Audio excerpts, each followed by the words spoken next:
como ya bien lo ha dicho, sería nuestro segundo módulo ya de la especialización del profesional técnico de enfermería. Y qué bueno que haya más alumnos para que podamos ir disgregando diferentes tipos de conceptos. Esta vez vamos a tratar el tema acerca de admisión de un paciente a UCI, ¿no? Vamos a ver la actuación y aspectos a tener en cuenta.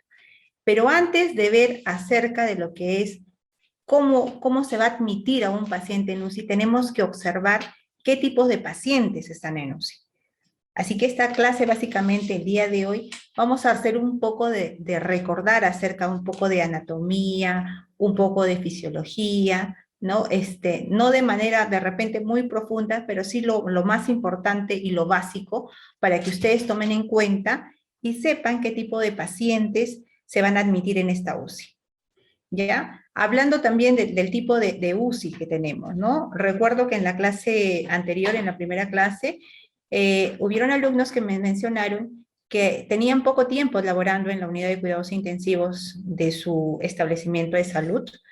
Hoy ya había otros que tenían pues ya bastante tiempo, ¿no? Entonces, abocándonos específicamente a sus compañeros que tienen poco tiempo, vamos a hacer un poco de anatomía, de fisiología, como les decía, para poder entrar de lleno al tipo de paciente que se admite para ver cómo son los criterios de admisión de un paciente a la unidad de cuidados intensivos. Si hubiera alguna pregunta, levantan la mano, lo pueden hacer, y piden la palabra para poder hacer su respectiva pregunta.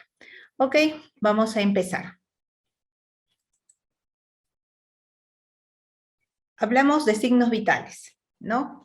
Signos vitales son lo que todos comúnmente conocemos, ¿no? ¿Qué signos vamos a observar? ¿Por qué en este caso signos vitales? Vamos a hablar de frecuencia cardíaca, vamos a hablar de la frecuencia respiratoria, vamos a hablar de lo que es la temperatura, vamos a hablar acerca de lo que es la saturación de oxígeno.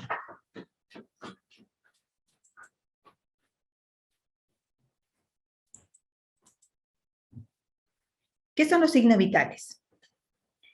Los signos vitales, llamados también signos cardinales, que reflejan el estado fisiológico del cuerpo, van a reflejar tanto la parte normal, ya sin ninguna alteración, como la parte anormal, la parte que tiene alteración, ¿no? A través de los signos vitales nosotros nos vamos a dar cuenta qué es lo que está sucediendo en nuestro organismo.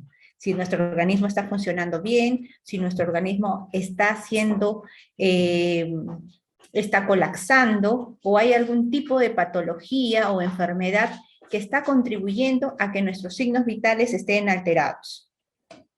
¿Qué tipos de signos vitales? La frecuencia cardíaca, todos conocemos qué es la frecuencia cardíaca, de qué se trata la frecuencia cardíaca. Vamos a hablar de la frecuencia respiratoria, la temperatura corporal, la saturación de oxígeno y la presión arterial.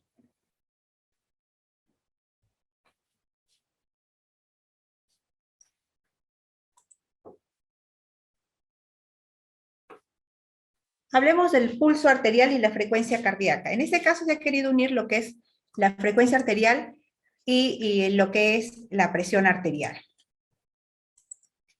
Estaríamos hablando de la parte hemodinámica.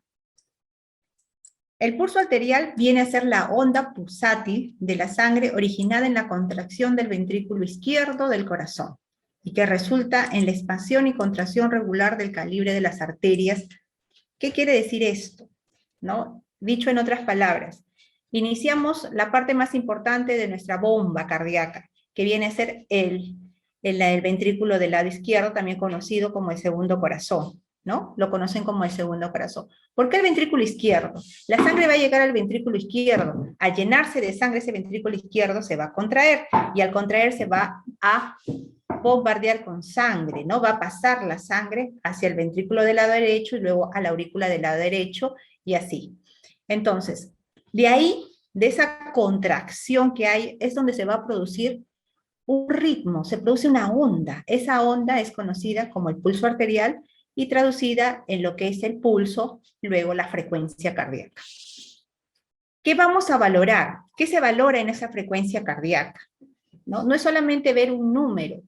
Les digo esto porque es muy importante lo que vamos a valorar en la frecuencia cardíaca.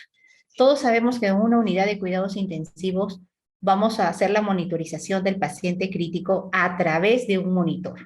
Independientemente del monitor que sea, de la marca que sea, del tipo que sea, vamos a observar que casi todos los monitores están equipados con domos para la frecuencia cardíaca, para la frecuencia respiratoria, para la saturación de oxígeno y para lo que es la temperatura.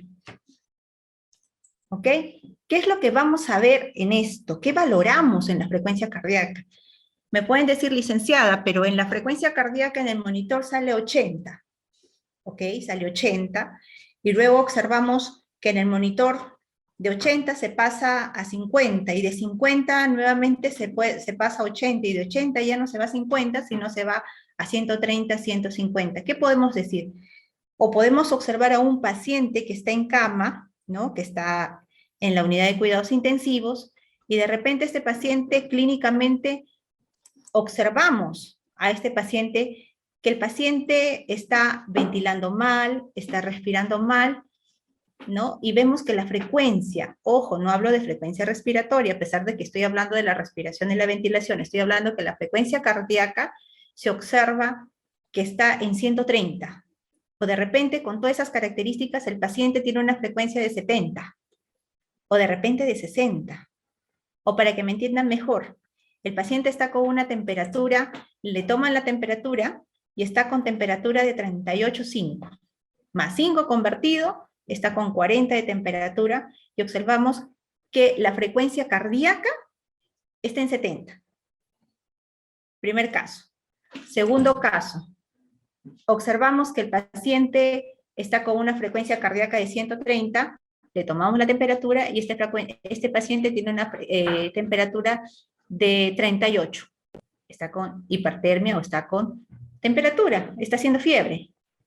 ¿Qué podemos observar ahí?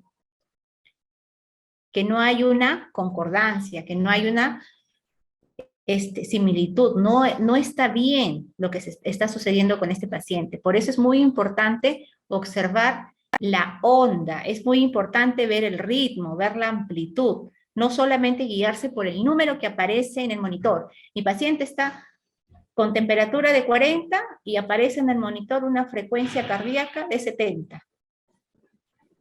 Y yo paso por ese paciente, evalúo a ese paciente, voy a hacer la valoración de ese paciente y digo todo ok, todo perfecto.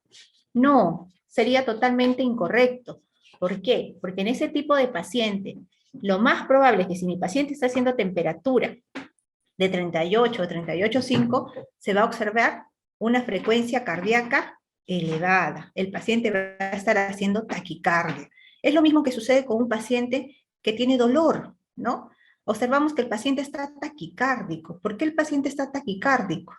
Hay que valorar a ese paciente. Ustedes que están haciendo la especialización como profesionales técnicos de enfermería y la mano derecha, como lo dijimos en la primera clase, son los primeros entes observadores, la mano derecha del personal de enfermería. Ustedes tienen que saber observar también al paciente y valorar al paciente. Es parte de su entrenamiento, es parte de su capacitación. Entonces, no hay concordancia entre una frecuencia que está entre 70, 80, con un paciente que está haciendo una temperatura de 38,5, 40.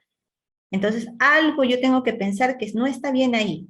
Por eso es importante observar el ritmo, la amplitud, la onda que tiene esa frecuencia. Ya les voy a decir más adelante por qué. ¿Ok? Vamos a ver en esta tablita, yo quiero que ustedes observen.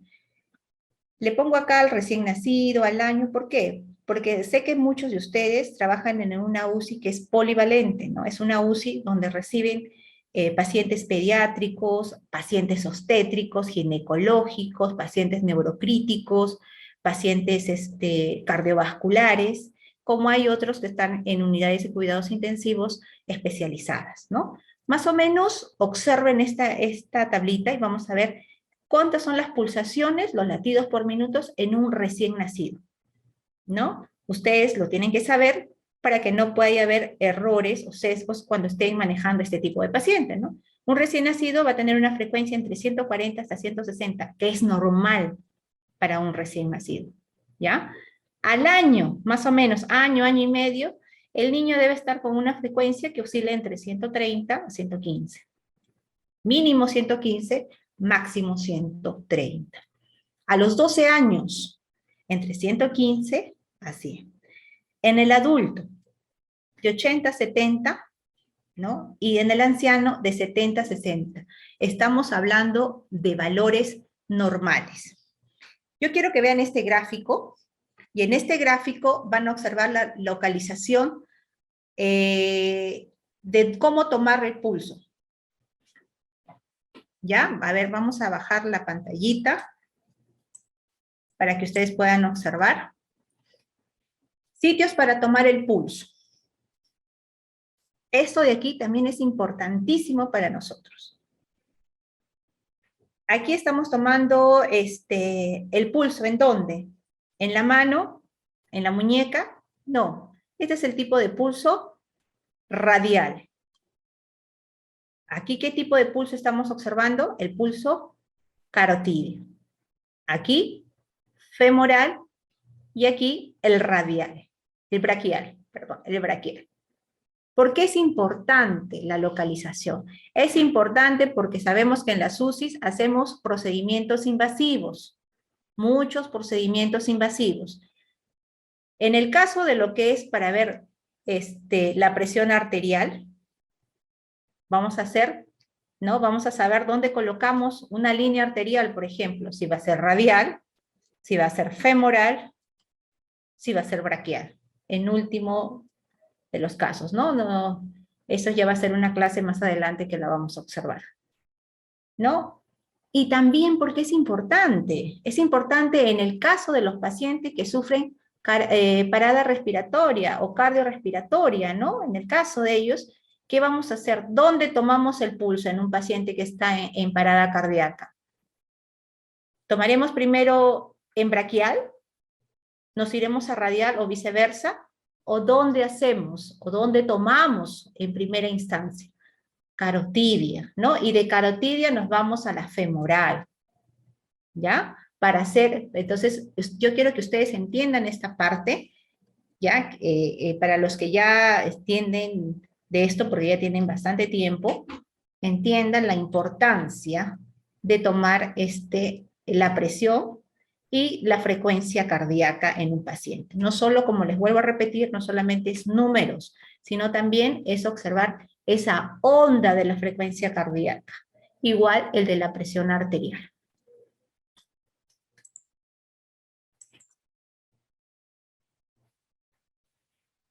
Alteraciones de la frecuencia cardíaca. ¿Qué tipos de alteraciones de la frecuencia cardíaca? A ver.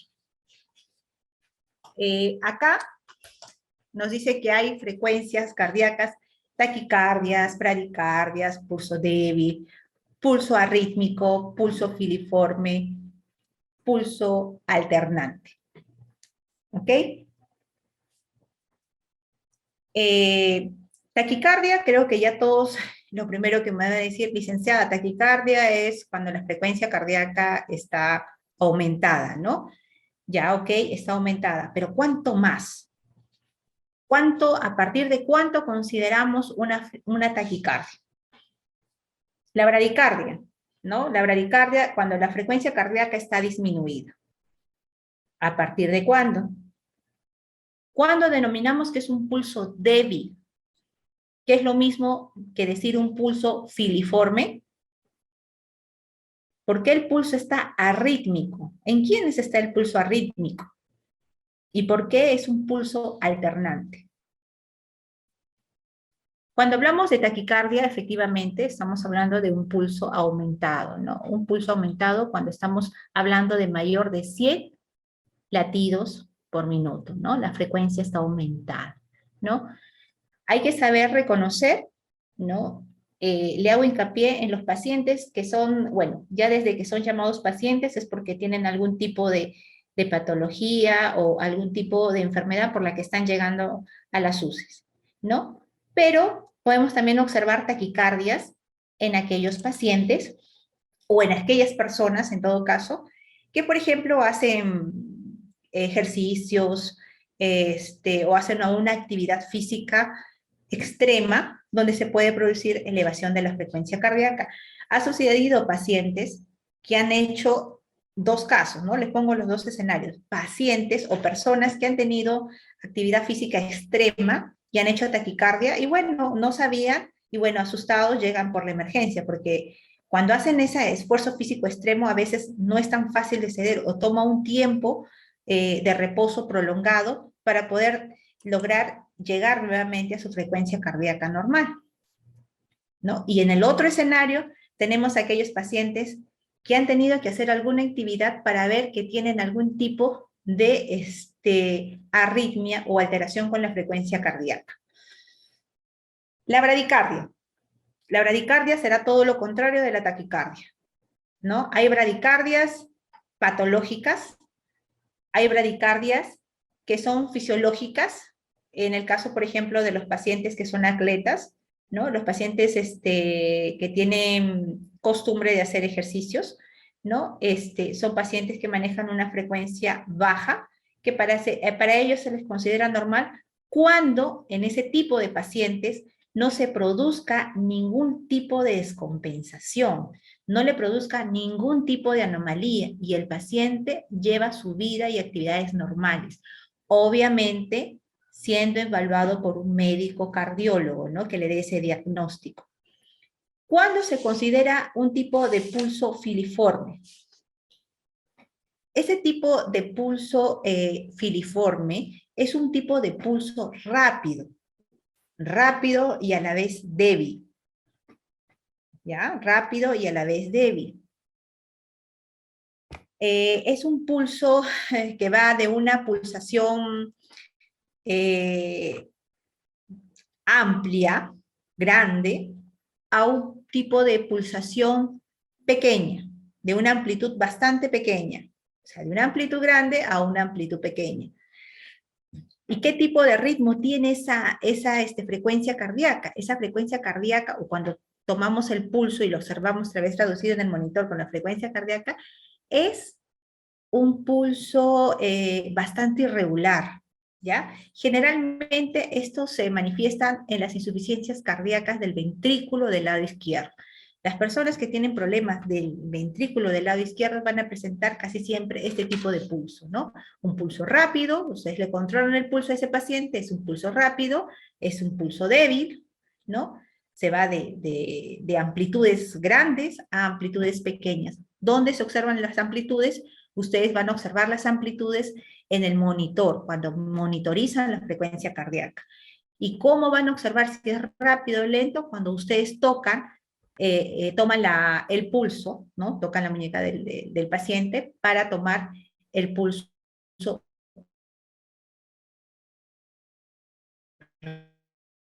radial.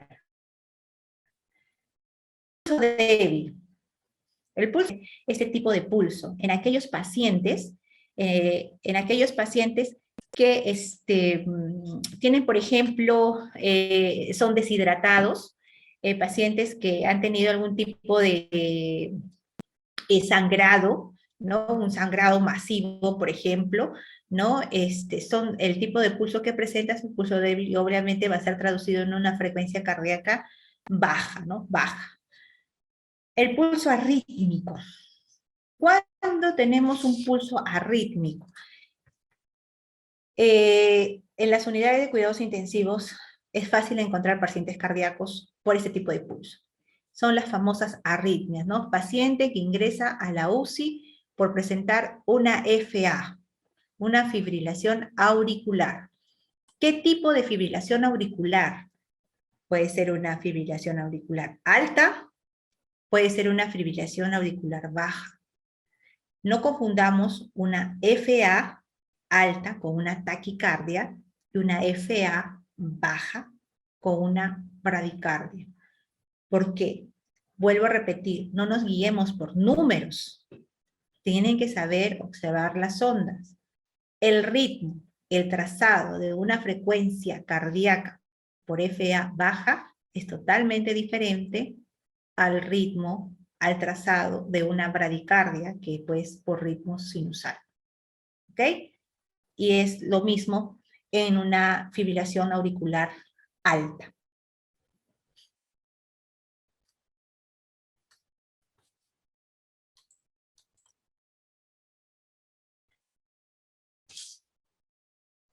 Vamos a hablar un poco de la parte eléctrica. ¿Por qué la parte eléctrica? La parte de conducción. Porque es la parte eléctrica, la parte de conducción, donde se va a traducir a través del ritmo cardíaco, del pulso y obviamente de esos números que ustedes ven traducidos en su monitor, que es la frecuencia cardíaca, ¿no? Vamos a ver que primero se inicia nuestra conexión. Es como un circuito eléctrico, es el mismo circuito que tenemos en casa. Tiene un inicio y tiene un final. Pero vamos a ver que en ese inicio, en la parte final, en todo ese trayecto, se pueden producir N cosas. N cosas en la parte eléctrica de su corazón que se va a ver traducidas en esas alteraciones del ritmo cardíaco que ustedes van a observar de manera a través de la parte clínica y a través de los exámenes de laboratorio y su monitorización que ustedes realizan al paciente. ¿Qué vamos a observar? Primero, ¿dónde se inicia este recorrido eléctrico de nuestro corazón? En el nodo o en la parte nodal. Luego vamos a ver qué pasa hacia la parte internodal, pero la parte internodal anterior. Luego pasa a la parte medial, continuamos en el nodo.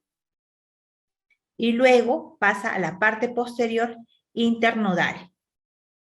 ¿Ya? Veamos las flechitas.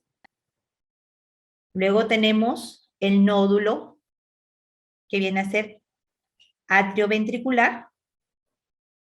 Esto va a pasar hacia lo que es las famosas ramificaciones de Haas, o las ramas de Haas. Ahí vienen las conducciones hacia el lado derecho del corazón, hacia el lado izquierdo del corazón, que pasa hacia el Haas de His y hacia el Haas de Hatma. ¿Ok? Esa es la parte eléctrica. No vamos a ahondar mucho en esto, solamente quiero que entiendan que nuestro corazón tiene, no solamente es una bomba cardíaca que tiene contracciones y se llena de sangre, ingresa, se contrae y expulsa. No, también tiene una parte eléctrica, ¿ya? Es una parte eléctrica que si hay algún problema, alguna alteración en alguna de esas partes eléctricas, se traduce en las famosas alteraciones eléctricas del corazón. Quiero que observen bien este cuadro, ¿ya? Quiero que lo observen bien. Aquí yo he querido poner un trazado. Es un trazado normal, ¿ya? Es un trazado normal, que es la onda P, la Q, la R, la S, la T. ¿Ok? Solamente quiero que sepan que es un trazado normal. ¿Por qué un trazado normal? Porque en base a esto se va a trabajar con el paciente que llega a las UCIs. Independientemente que sea un paciente cardíaco, neurocrítico, sea un paciente que ingresa por un problema respiratorio, por un problema ventilatorio, por un problema, paciente que ingresa por un problema metabólico, ¿no? Siempre va a haber algún tipo de desajuste, siempre va a haber alguna consecuencia, alguna causa que suceda hacia el paciente en la parte cardíaca, ¿no? Del paciente crítico siempre va a haber ingresa de repente en primera opción por un problema, qué sé yo, respiratorio, y a las finales termina también con problemas cardíacos o problemas hemodinámicos. Por eso es importante que ustedes sepan que este es un trazado normal. No vamos a ahondar en la parte de electrocardiograma, pero sí es de repente más adelante sea motivo de una clase solamente de electrofisiología o electrocardiograma, pero acá observamos en este momento que es un trazado normal. Si ustedes pueden observar acá, toman un EKG un ritmo normal. ¿Ya? Un ritmo normal. Una onda P, una onda Q, una onda R, una onda S y una onda T. Acá, el fast heartbeat, estamos viendo que es una frecuencia cardíaca rápida. El slow heartbeat es una lenta, estamos hablando de una bradicardia. La bradicardia viene acompañada de repente de un ritmo, acá del ritmo normal, después de la T una pausa, y comienza otra vez el ritmo, la T una pausa y el ritmo, ¿no? Para que ustedes vean la diferencia. Y este es totalmente irregular. ¿Por qué irregular? Tiene un ritmo normal, otro ritmo normal, una pausa, un ritmo normal, una pausa, un ritmo normal, una pausa, un ritmo normal, una pausa, ¿no? No tiene una, no es consecutiva, no es ni una bradicardia ni una taquicardia, pueden ser dos ritmos normales, una pausa, un ritmo normal, una pausa, ¿no? Acá vamos a ver cómo se activa toda la parte eléctrica, ¿no? Cómo llegan a las fibras del miocardio, ¿no? Y cómo se van a desvanecer, ¿no? Cómo comienza lo que es la ola de repercusión.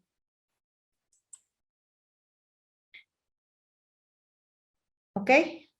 Quiero que también observen acá la onda P en su trazado, en el trazado cardíaco que ustedes van a observar en el monitor, siempre como signo de alerta, como ustedes son, les digo, el brazo derecho del personal de enfermería, y son conocedores de, de, de todo, absolutamente de todo lo que se maneja en una UCI, tienen que observar esto, ¿no? La onda P. La onda P siempre va a ser una onda P hacia arriba, ¿no? Es una onda P, ¿por qué? Porque es positiva. La onda P nunca va a ver abajo. No hay onda P hacia abajo. O no hay onda P, o hay onda P hacia arriba, que es lo normal. ¿Ok? La Q, negativa, la R es positiva, la S negativa, una pequeña pausa, que es lo normal, y la T, que es una onda también positiva.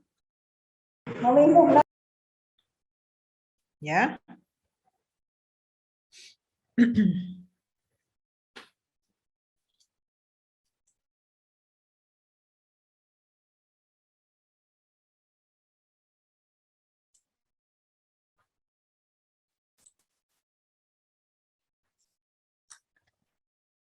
Ok, ahora vamos a ver aquí justo lo que hablábamos, ¿qué es una arritmia?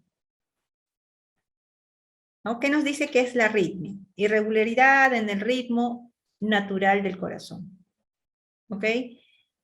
Pueden causar cambios importantes en la dinámica circulatoria como la hipotensión, insuficiencia cardíaca y shock. ¿Qué tipos de arritmia? ¿No? Estos son los tipos de arritmia, pero como les decía, los que nosotros observamos más en nuestras unidades de cuidados intensivos, las FA, ¿no? Las fibrilaciones auriculares. También observamos taquicardias ventriculares, también observamos fibrilaciones ventriculares, pero las que más nos llegan y las que podemos tratar, revertir a través de medicamentos de primera opción y luego de manera eléctrica son las fibrilaciones auriculares.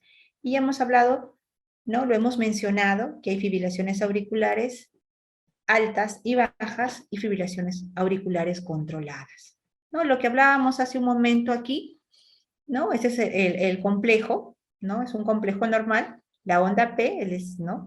Onda P, primero estamos hablando de ondas, onda P, onda Q, onda R, onda S y onda T. Desde el inicio de la onda P hasta el inicio de la onda Q, hablamos del intervalo PR. Desde el final de la onda P hasta el inicio de la onda Q, hablamos del segmento PR. ¿Ok? Desde el inicio, desde el término de la onda S hasta el inicio de la onda T, hablamos del segmento ST. Y desde el inicio de la onda Q hasta el final de la onda T, hablamos del intervalo QT, del QT, que también es muy importante en el momento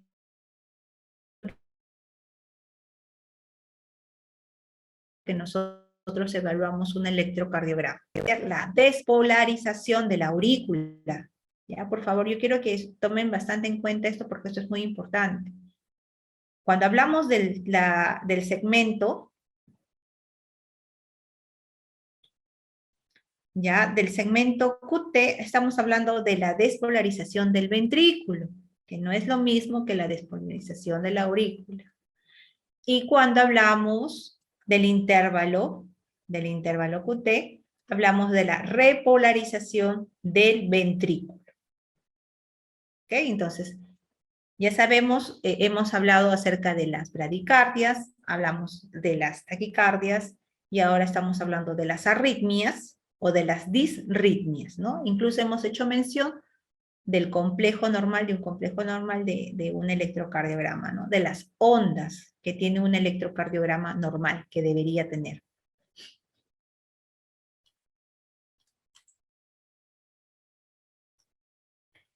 Las arritmias.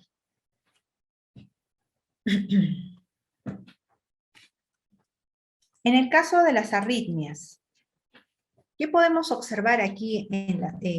Vamos a ver que las arritmias van a ser definidas por su origen, por su frecuencia cardíaca y por su modo de presentación. ¿Ya? Lo más importante por su origen y por la frecuencia cardíaca. Es lo que más observamos cuando nos llegan a las unidades de cuidados intensivos. Vamos a ver si en el origen son supraventriculares o son ventriculares. ¿Cuándo hablamos de supraventriculares? Se originan en las aurículas o en el nodo sinusal. ¿Recuerdan de la actividad eléctrica del corazón? Nodo sinusal. Cuando hay alguna alteración en la conducción, en la conducción eléctrica, en la electricidad, en ese punto del nodo sinusal, es cuando se van a producir este tipo de arritmias, las supraventriculares. Por eso se llaman supraventriculares, porque es del nodo sinusal hacia arriba, en la aurícula. ¿Cuándo se llaman ventriculares? Cuando se originan, como dicen, en el ventrículo, del ventrículo hacia abajo. Todas las que se originen, todas las arritmias originadas en el ventrículo son, por lógica, ventriculares. ¿Pero qué tipos de arritmias? Por ejemplo, las taquicardias ventriculares o las bradicardias ventriculares. ¿Qué nos dice de la frecuencia cardíaca? ¿Qué es la frecuencia cardíaca?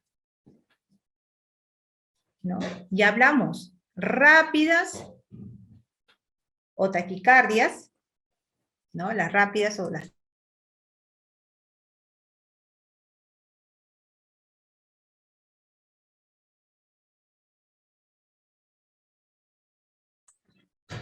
¿No? Entonces, las taquicardias, a ver ahora, ¿me escuchan? ¿Me están escuchando? ¿Me escuchan bien? Ok. Rápidas o taquicardias. Hablamos la frecuencia cardíaca, ya lo dijimos hace un momento, mayor de 100. ¿Cuándo son bradicardias o lentas? ¿No? Las bradiarritmias, frecuencias menor de 60. En este caso, ¿qué hablamos del modo de presentación? Paroxísticas son aquellas que se presentan de manera súbita, de un momento a otro, ¿no? Es una taquicardia paroxística, decimos. ¿De qué origen? Es una taquicardia paroxística supraventricular, es una taquicardia paroxística ventricular, ¿no? Ese es el modo de presentación. O puede ser crónica, ¿no? Es una taquicardia, una arritmia crónica, ¿no? Es un paciente que tiene, por ejemplo, es un paciente fibrilador crónico, ¿no? Es un paciente que fibrila constantemente, hace frecuencias cardíacas mayor de 130, 135, pero toma sus beta bloqueantes. Pero algo sucedió en ese momento, ¿no? Algo de repente no tomó la medicación de manera adecuada, o se extralimitó, o la dosis hay que ajustarla. Entonces, son pacientes que hacen algún tipo de descompensación por la misma arritmia que ellos tienen, ¿no? Se descontrola. Pero son pacientes que ya tienen antecedentes de ser fibriladores, ¿ya? Entonces son pacientes crónicos, que no quiere decir que porque sean pacientes crónicos no se puedan descompensar, se descompensa.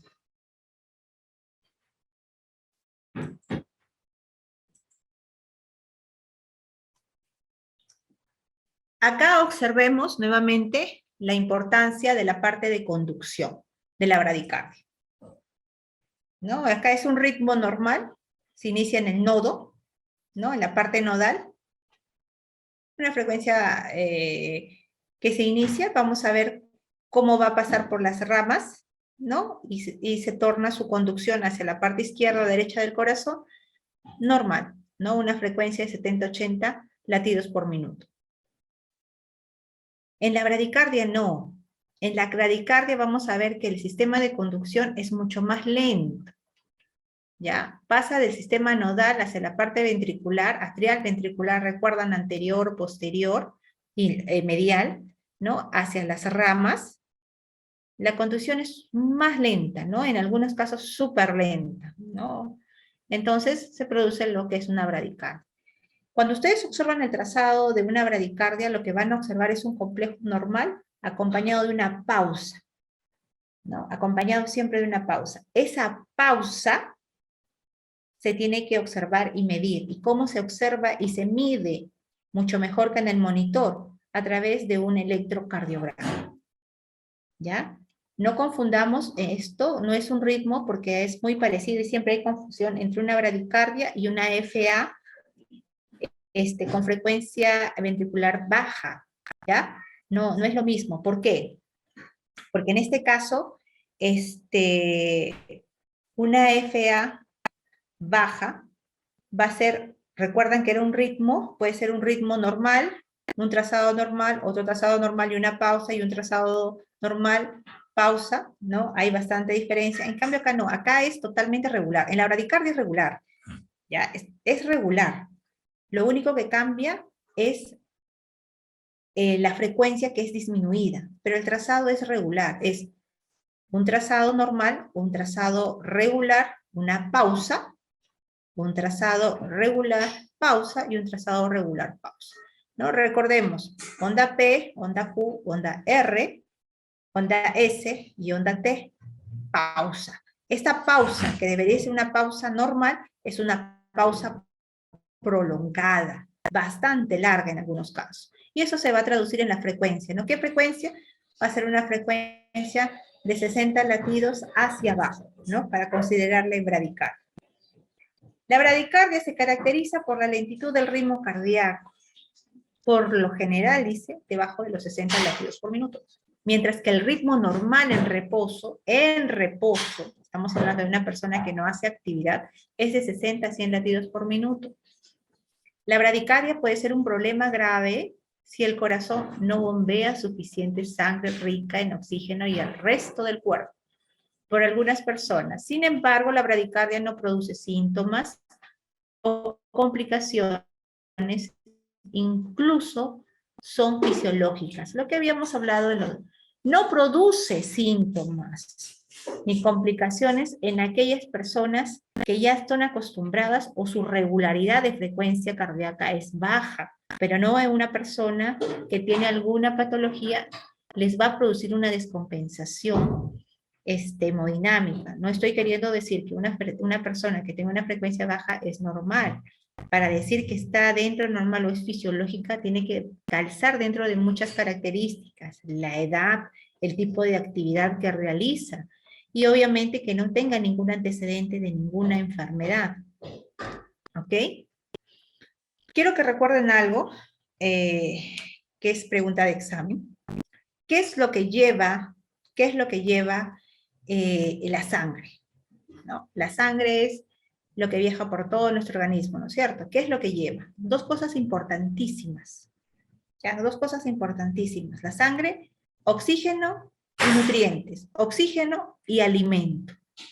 ¿Ya? Esas dos cosas importantísimas que nos van a ayudar y a nutrir a todo nuestro organismo, ¿no es cierto? Eso ya lo sabemos, ¿no? Si no hay oxígeno, no hay sangre, no hay nutrientes, no hay una buena perfusión, no hay una buena oxigenación a nivel cerebral, a nivel cardíaco, a nivel hepático, a nivel renal, ¿no es cierto? Entonces, quiero que recuerden siempre eso.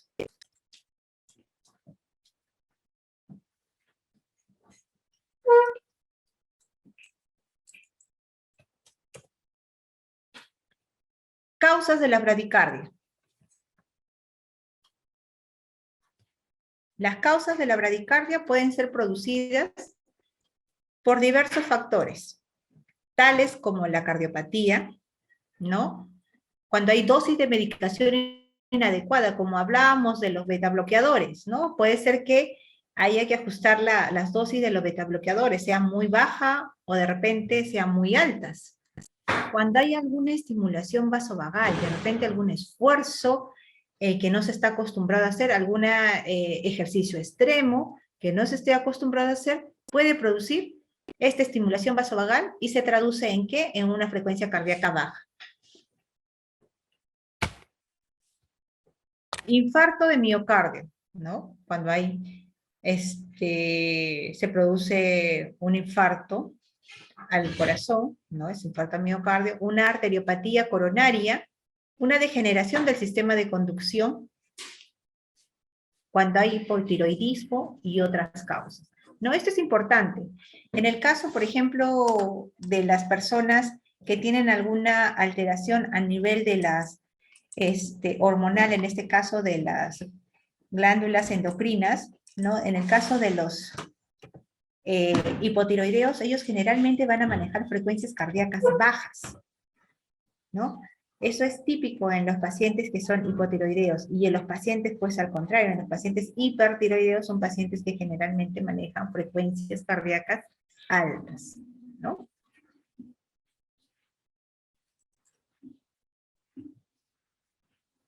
Observemos acá el trazado de las bradicardias o bradiarritmias, ¿no? Cuando les hablen de bradiarritmias o bradicardias están hablando de lo mismo, ¿no? Acá observamos el trazado, una pausa, el trazado, una pausa, estamos hablando de una pausa bastante larga.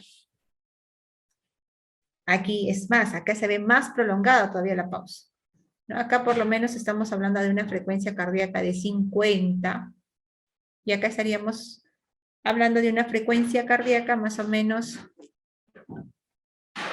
de 35, 40, ¿no? Y acá también, ¿no? Una bradiarritmia. Acá hay una característica en estos tres trazados.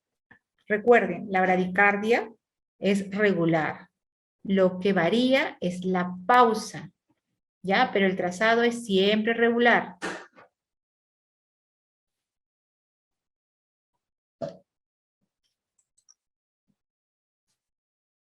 ¿Qué síntomas no va a producir una bradicardia?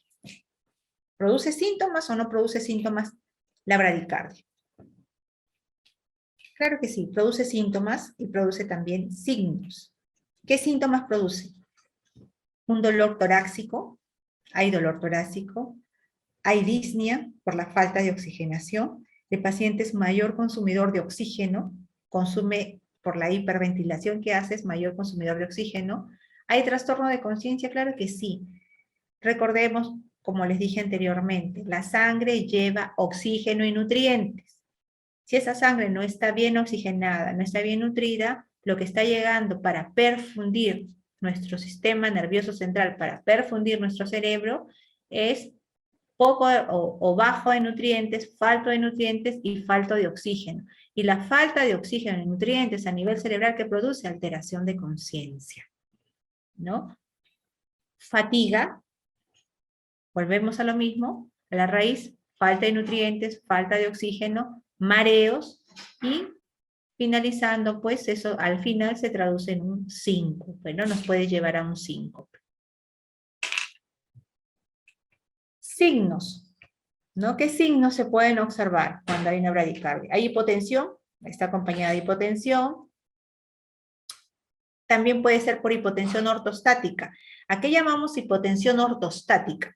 La hipotensión ortostática se produce cuando un paciente pues está echado o está en una posición de reposo y se levanta súbitamente. Se va a producir en este tipo de pacientes de repente mareos, ¿no? Puede haber mareos, puede sensación de mareos. Aquellos pacientes que tienen una congestión pulmonar. Como le decía, hay pacientes que pueden ingresar inicialmente por una patología pulmonar, pero terminan también aunado a esa patología o secundaria, puede ser una congestión pulmonar. Cuando hay insuficiencia cardíaca, cuando hay las taquicardias ventriculares o ritmos ventriculares frecuentes, ¿no? Después de haber una taquicardia ventricular, de que el paciente está en una parada ventricular, en una arritmia ventricular, y se le da todo el tratamiento, por lo general o casi siempre salen o salen de esa parada cardíaca en una bradicardia, ¿no? Hasta que se puedan ir compensando paulatinamente hasta lograr un ritmo normal o lo más cercano a tener un ritmo normal.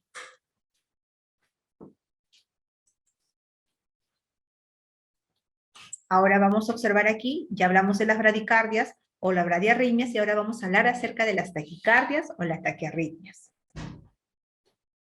Observen los trazados. Acá hay 3 trazados importantes, ¿no? Taquicardia. Observamos en la primera, vamos a ver una taquicardia bastante irregular, que parece aquí, que es un ritmo ventricular. Aquí, auricular. Y aquí lo que vamos a observar es un trazado normal o anormal. Es un trazado normal porque es regular, ¿no? 1, 2, 3, 4, 4 cuadraditos, 1, 2, 3, 4 cuadraditos, es regular. Pero acá aparece una taquiarritmia de tipo ventricular y aquí una de tipo auricular. Taquicardia, volvemos a decir, se define a todo ritmo con una frecuencia superior a los 100 latidos por minuto, ¿no? Acá es una taquicardia ventricular y acá, nuevamente, como les vuelvo a repetir, el trazado es más fino y más puntiagudo y observamos que es una taquicardia de tipo auricular.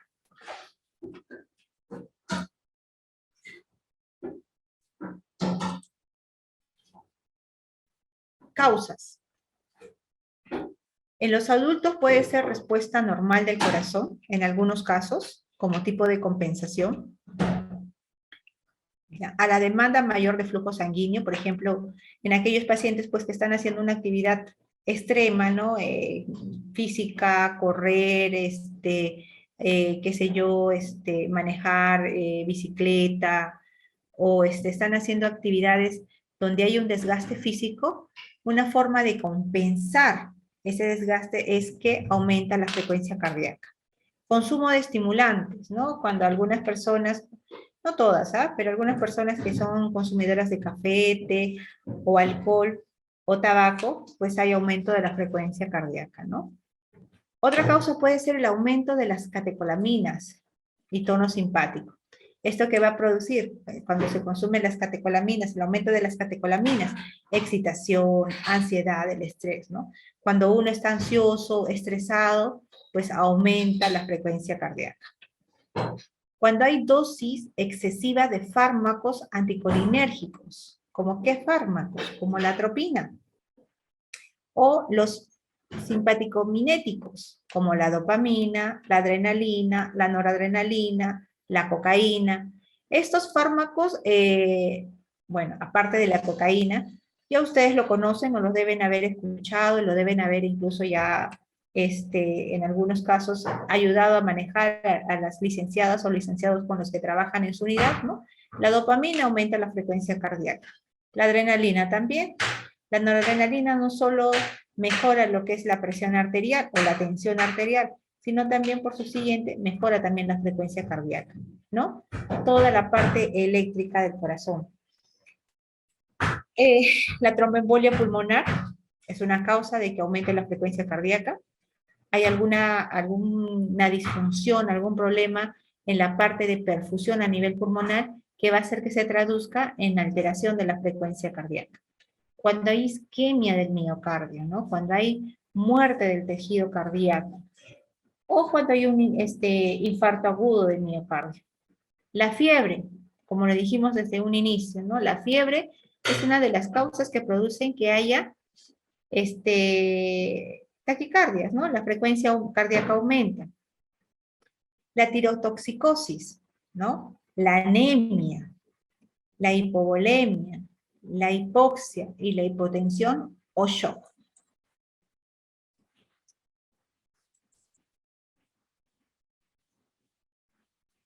Síntomas más habituales de la taquicardia. A ver. ¿Qué síntomas más observamos son más observables cuando se produce taquicardia?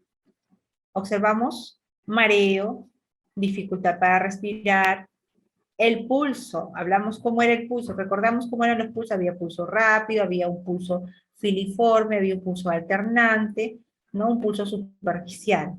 Las palpitaciones del corazón aumentan, hay dolor de pecho, el desmayo o síncope se puede producir en un paciente con taquicardia. Un paciente con frecuencia elevada puede descompensarse y terminar en un síncope, en los mejores de los casos, ¿no? Y también puede haber debilidad súbita y por último, vértigo.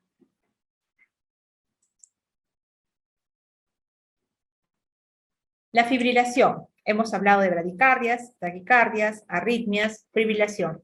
Estamos acá en las arritmias. ¿Qué es la fibrilación? La fibrilación viene a ser alguna alteración de la aurícula. Ya hablando de fibrilación auricular. Alta, baja o controlada. Puede haber alteración del ventrículo, ¿no? Una taquicardia ventricular es aberrante, es complejos anchos, pero continuos. Por eso es taquicardia. Puede haber fibrilación del ventrículo, así como fibrilación de la aurícula. También es ondas anchas y aberrantes. ¿Ya? A ver, vamos a seguir acá. ¿Qué pasa cuando hay fibrilación auricular? ¿Qué pasa? ¿Cómo funciona? ¿Qué es la fibrilación auricular? Es la desorganización total de la actividad de la aurícula sin contracción efectiva. Si nosotros recordamos el sistema eléctrico del corazón, empezaba en el nodal, ¿no es cierto? El nodal pasaba del atrio ventricular anterior, medial y posterior. Pero era una conducción eléctrica normal, sin ninguna alteración en ninguno de sus puntos, ¿no? Se conducía la electricidad normal y ese corazón se contraía de manera normal, que era producida a través de una frecuencia cardíaca normal que nosotros observamos. Ni taquicardia, ni bradicardia, menos arritmias. Pero en el caso de la fibrilación auricular, es una conducción, también hay conducción eléctrica, pero esa conducción eléctrica es una conducción eléctrica anormal, aturdida. Es una conducción eléctrica que está siendo afectada. ¿Pero a qué nivel? A nivel de la aurícula. ¿Por qué? Puede ser por algún problema a nivel del sistema nodal, qué sé yo, de repente puede ser por obstrucción, puede ser por desgaste de la válvula que esté produciendo esa fibrilación, puede ser por fármacos que se esté produciendo esa fibrilación a nivel de la aurícula. ¿Qué va a provocar cuando se produce una fibrilación auricular? Estancamiento de la sangre, lo que permite la formación de coágulos, y estos coágulos pueden desprenderse. ¿Y qué pasa al producirse esos coágulos? ¿No? Todos lo sabemos. Sabemos que así como hay una actividad eléctrica del corazón, también en el sistema circulatorio recorre todo nuestro organismo. Y si se forman coágulos, estos coágulos fácilmente pueden viajar a cualquier parte de nuestro organismo, ¿no? Principalmente a nuestro cerebro. ¿Y qué pueden producir cuando se alojan en nuestro cerebro? Accidentes de DCBs hemorrágicos, ¿no? Accidentes cerebrovasculares.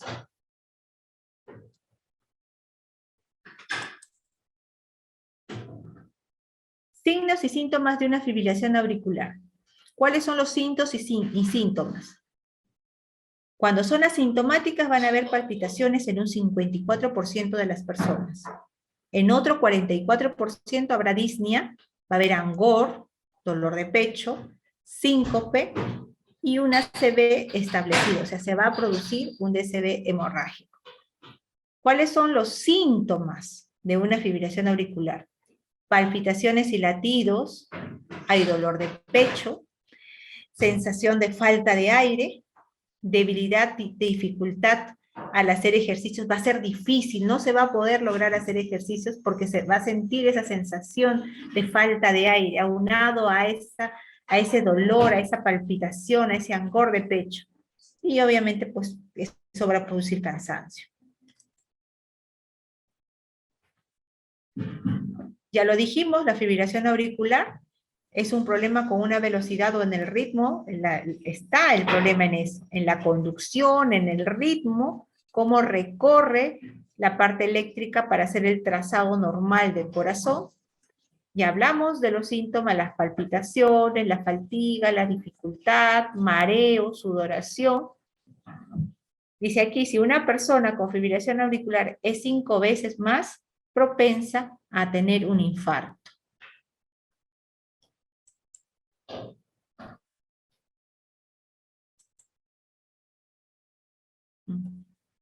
A ver.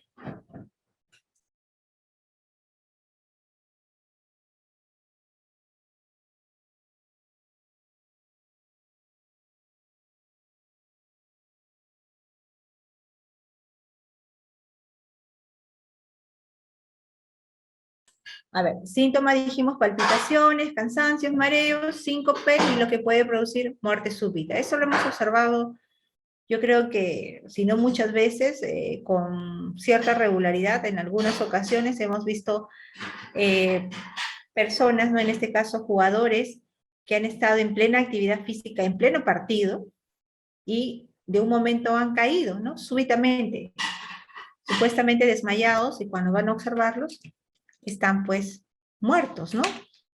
Se produce una muerte súbita muchas veces por este tipo de arritmias, ¿no? Fibrilaciones auriculares, pacientes que han tenido fibrilaciones auriculares que en otras no se ha observado o no han sido tratados, ¿no?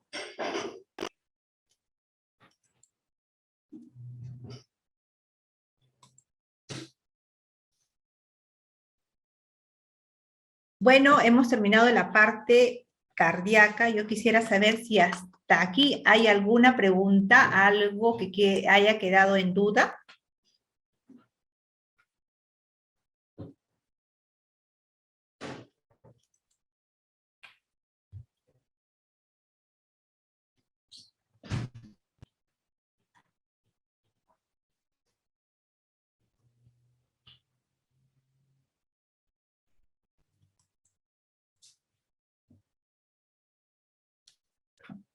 ¿Me pueden escuchar, chicos? No sé si me están escuchando. Sí, sí se logra escuchar. ¿Sí? Yo quisiera saber si hasta esta parte hay alguna pregunta. Podemos continuar entonces.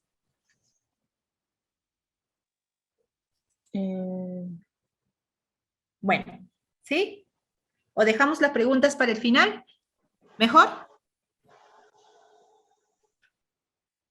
¿Sí? Al parecer, sí, todo está claro porque Brenda indica también que todo está muy sencillo de entender y es una excelente explicación. Ok. Vamos entonces, continuamos. A ver, vamos a hablar ahora de temperatura corporal, ¿no? Vamos a hablar de la temperatura corporal. Y me van a decir de repente, licenciada, pero la temperatura corporal es muy fácil, ¿no? Es más, en las UCIs más sofisticadas o en los monitores ya con mayor tecnología, ¿no? Las que ya manejan a la perfección, el personal técnico de enfermería sabe cuando se va a admitir algún paciente a la unidad de cuidados intensivos, y porque se encargan ustedes de la preparación de la unidad, ¿no? Bajo la supervisión de la licenciada, pero ustedes se encargan de armar y también de desarmar esa unidad.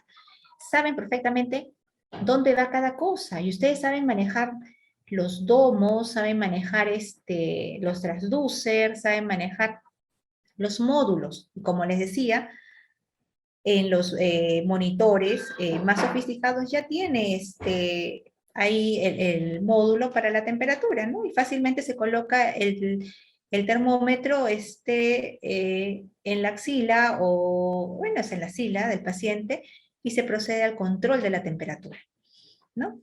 Pero es muy fácil, pues, ¿no? Ya solamente coloco el termómetro en la axila y observo, y se ve traducido en una numeración, igual como hablábamos de la frecuencia cardíaca, en el monitor, y listo.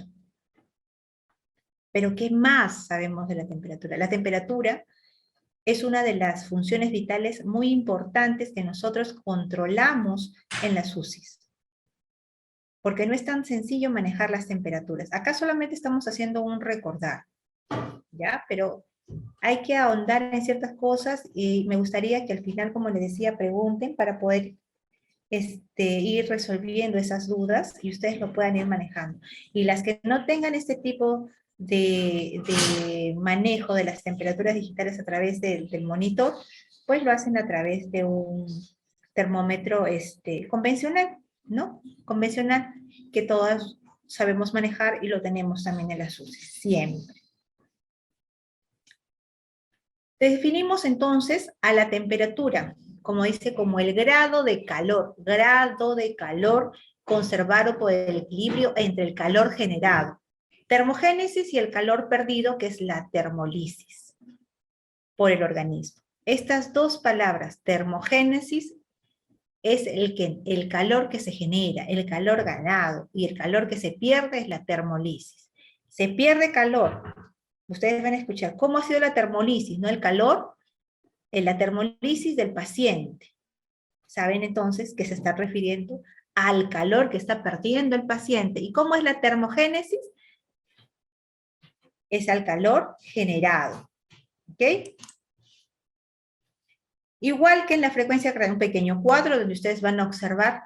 Acá en Perú manejamos la numeración, la cuantificación de la temperatura, la hacemos a través de los grados centígrados, ¿no? Recién nacido, 36.1, 37.7, wow, 37.7, paciente está con temperatura, no, en un recién nacido es una temperatura normal. El lactante, 37.2, su temperatura normal. De 2 a 8 años maneja una temperatura de 37, de 8 a 15 años con una temperatura de 36.5 a 37, normal, dentro de lo normal. Un adulto, es fácil de encontrar una temperatura en un adulto de 36.4 a 37.2. No hay mucha variabilidad ahí. Y en un anciano, ¿no? En un paciente de la tercera edad, por lo general son pacientes que nosotros miramos pues a nuestros abuelitos, nuestras abuelitas, que siempre andan con frío, bien abrigaditos, tienen frío. ¿Por qué? Porque su temperatura por lo general es menor o igual a 36 grados centígrados. Ellos manejan temperaturas bajas, ¿ya? Siempre andan por eso bien abrigaditos, a diferencia pues de los anteriores mencionados, del adulto, de los jóvenes, de los adolescentes, y menos pues de un recién nacido. Hay bastante diferencia en la temperatura.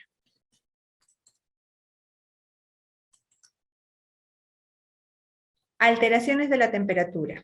También hay alteraciones en la temperatura. Hipotermia, hipertermia, febrícula, fiebre, hiperexia. Hipotermia, temperatura baja. Hipertermia alta, febrícula, acercándose a la fiebre, y la fiebre es una fiebre donde nosotros ya observamos una frecuencia de 37.7, 38, ¿no? 38.5, y esto superando los 40, una hipertermia, ¿no? ¿Cómo son las fiebres? ¿No? ¿Cómo son las fiebres? ¿Por qué tenemos que saber los tipos de fiebre? Porque de acuerdo a los tipos de fiebre, nosotros vamos a valorar al paciente que está en la UCI. ¿Por qué? ¿Es una fiebre que es continua? ¿Es una fiebre que es intermitente? ¿Es una fiebre que es recurrente? ¿Cómo es la fiebre? Ahora que hemos estado, o estamos todavía en esta situación de pandemia, ¿no?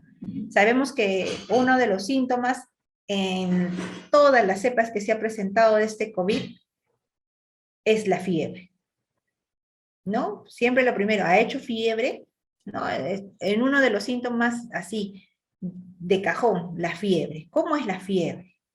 ¿No? Porque es muy diferente que una paciente o que un paciente presente fiebre, pues está en su tiempo de estancia hospitalaria, pues tiene una semana en la unidad de cuidados intensivos y en esa semana presenta un pico febril. A diferencia de otra paciente, la paciente B, que está una semana en UCI y todos los días está presentando fiebre. Es más, no todos los días, sino de manera continua está presentando fiebre, ¿no? En la mañana, en la tarde, en la noche, ¿no? Es continuo. Entonces, hay que valorar. ¿Por qué? Porque vamos a observar, de acuerdo a esa temperatura, la patología que está llevando ese paciente, que está llevando a que tenga fiebre. Acuérdense que el fiebre es un mecanismo de defensa de nuestro organismo. Cuando nuestro cuerpo está siendo invadido por algún tipo de bacteria, virus o germen, se va a traducir en una defensa. ¿Y esta defensa a través de qué va a ser? A la elevación de la temperatura. La temperatura se eleva. ¿Por qué? Porque nuestro organismo está siendo atacado por un agente externo. ¿Ok?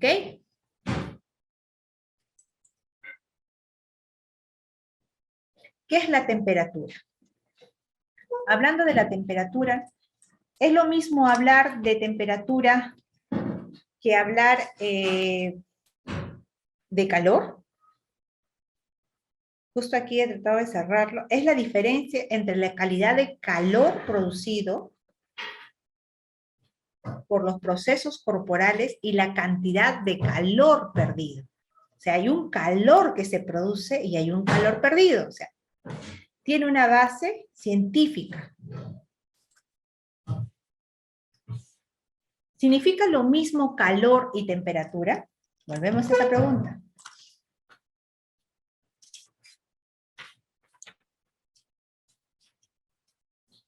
¿Qué es el calor?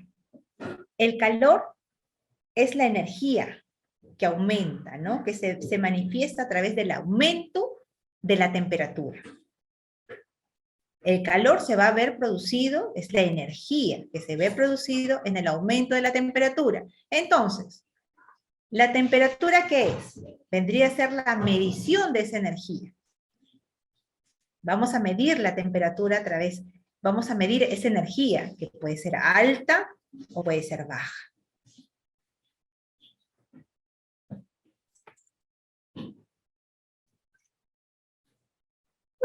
Tres formas de cuantificar a nivel mundial, ¿no? Que se tienen acerca de la temperatura. A ver un momentito, chicos. Ya. Hace un ratito. Ciertos problemas con mi pantalla. Gracias. Ya.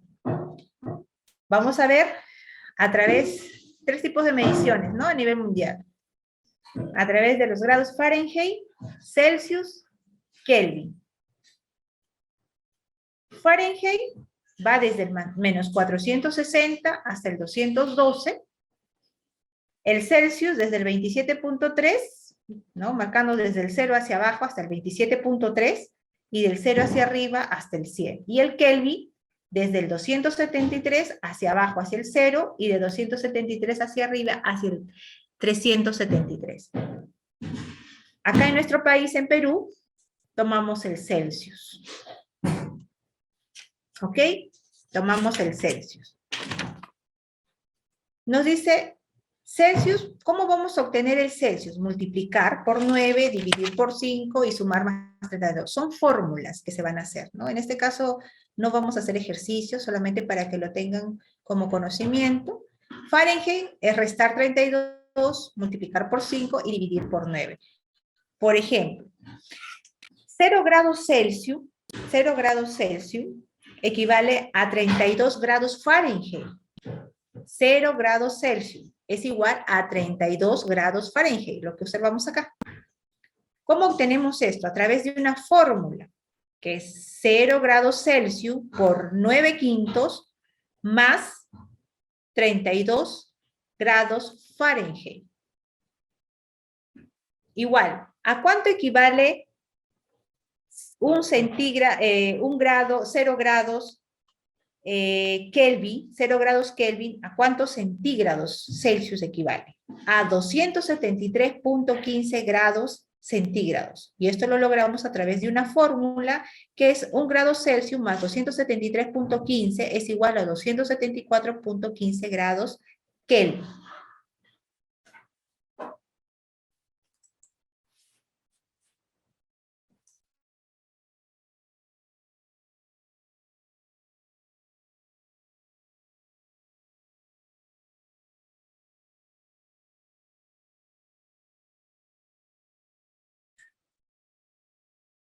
Todos sabemos que el centro de la regulación de la temperatura es el hipotálamo.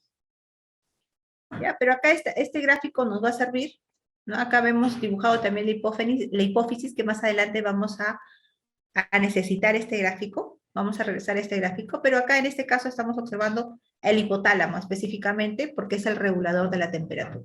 Si hay alguna alteración a nivel central, específicamente al nivel del hipotálamo, son lo que nosotros conocemos como las famosas hipertermias o temperaturas elevadas o fiebres centrales, que son las más difíciles o casi imposibles de controlar, ¿no? No son como las fiebres que se producen a nivel orgánico, obviamente regulado por el hipotálamo, pero cuando hay algún tipo de lesión directamente en esta zona, son fiebres de tipo central que son casi muy difíciles de manejarlas, ¿no? El paciente hace fiebres elevadas, el paciente hace fiebres de 40, 40.5, 41, son fiebres súper elevadas que son difíciles de manejarlas porque ya vienen a ser a nivel central. ¿Qué tipos de paciente que tienen lesión a nivel o directamente del hipotálamo? Son pacientes que, por ejemplo, han sufrido algún traumatismo encefalocraniano, algún tipo de cirugía, ¿no? Una craniotomía, donde ha habido de repente algún tipo de lesión a nivel del hipotálamo. Pacientes que han sido posoperados por un cáncer, una neoplasia a nivel cerebral, ¿no? Terminan con lesión a nivel del hipotálamo y obviamente terminan con problemas en la regulación de la temperatura.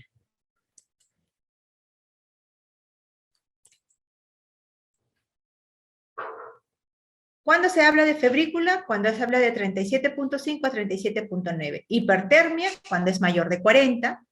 Está normotenso, estamos hablando de un paciente que está con temperatura normal. Hipotermia, cuando está con un paciente menor de 35 grados. En la hipertermia vamos a ver que hay degeneración celular y ocurren hemorragias locales, daño cerebral permanente. ¿Por qué? Por las temperaturas. El paciente que hace constantemente fiebre y si no se controla esa fiebre, no se regula, obviamente que va a causar un tipo de daño a nivel de las neuronas, ¿no? Es como el paciente que convulsiona constantemente, hay daño cerebral, igualito es con la temperatura. Deprime los procesos metabólicos en el caso de la hipotermia. Hay depresión de la función circulatoria, hay arritmias, y por lo tanto puede haber muerte cerebral. ¿Por qué? ¿Qué pasa si hay hipotermia? ¿Por qué puede haber muerte cerebral? ¿Cómo estarán esas neuronas? ¿Cómo estarán esas fibras nerviosas? Si no hay una adecuada temperatura a nivel de nuestro organismo, tiene una temperatura normal, ¿no es cierto? Estamos hablando de 36 a 37.2.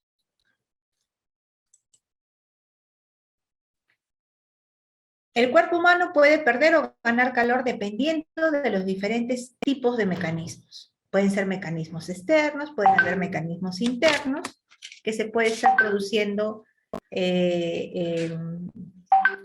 algún tipo de pérdida.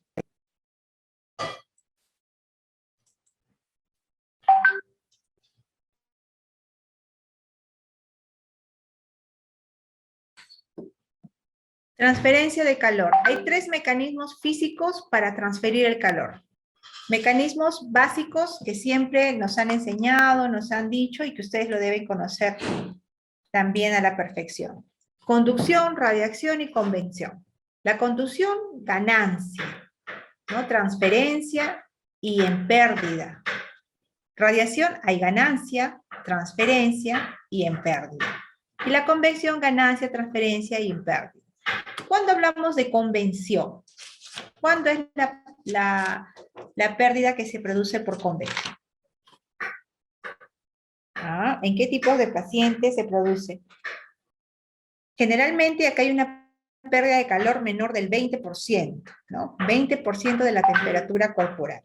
¿Y cómo será? ¿En qué tipos de pacientes? Por ejemplo, cuando se está en un ambiente frío, estamos en temperaturas súper frías, donde el aire acondicionado está muy bajo, se va a producir esta pérdida de calor.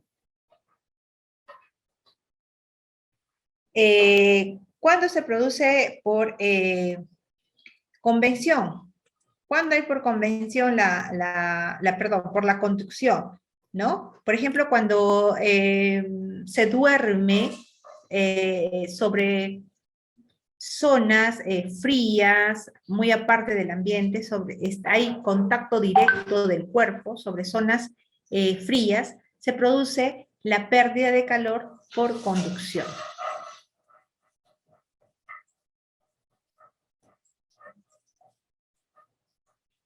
Se gana calor externamente por conducción, se gana intermitentemente calor por piloerección, vasoconstricción, termogénesis química y cuando hay espasmos musculares.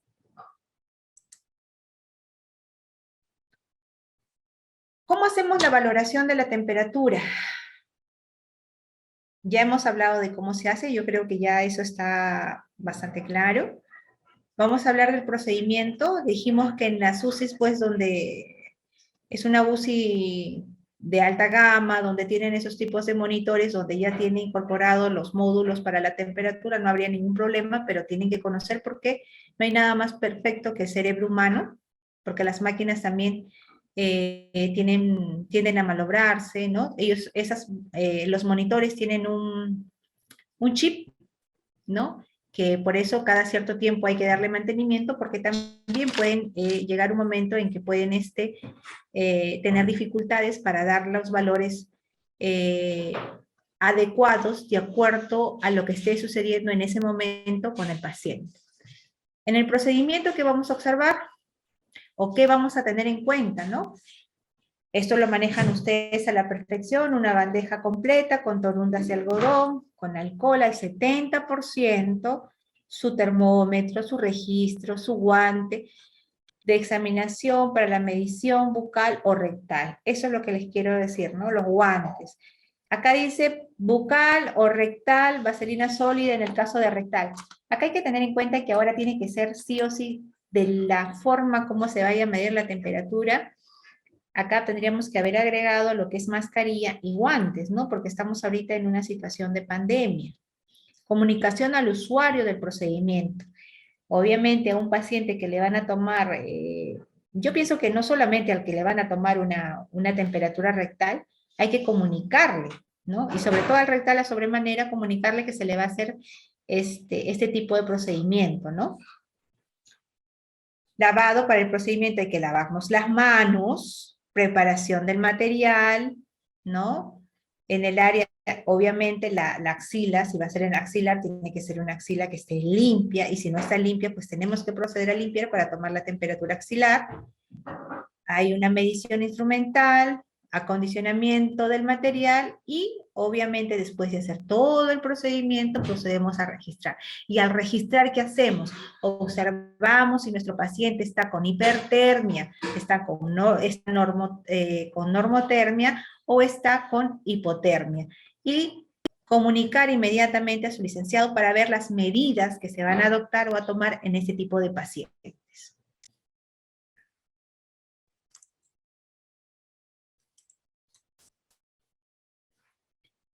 Bien, ahora vamos a hablar de la frecuencia respiratoria.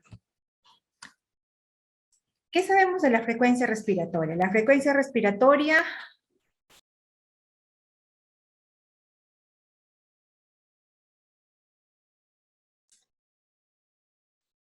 a ver chicos, me van a disculpar porque hay momentos que estoy teniendo dificultad con mi audio. A ver, hablábamos de la frecuencia respiratoria. La frecuencia respiratoria es otra de las funciones vitales importantísima en la unidad de cuidados intensivos, ¿no? El ciclo respiratorio comprende una fase de inspiración y otra fase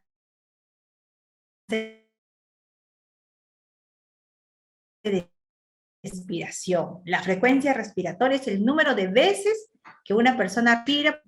El ciclo, tener en cuenta también el esfuerzo que realiza la persona para medir la respiración, la profundidad, las respiraciones, el ritmo, la simetría de los movimientos de cada lado del tórax. O sea, si ustedes se van dando cuenta, tanto en la frecuencia cardíaca que ya hemos visto, tanto en la temperatura, es importante, ¿no? El ritmo, la amplitud, la tendencia, ¿no? En el caso si es hiper, hipo, normo, todo eso es importante tener en cuenta. No solamente es observar o traducir ese valor numérico que se observa en los monitores. Igual acá, volvemos a un cuadrito. El cuadro es importante, igual en el recién nacido, en el lactante menor, en el lactante mayor, en los niños de 2 a 4 años, en los niños de 6 a 8 años y en el adulto, ¿no?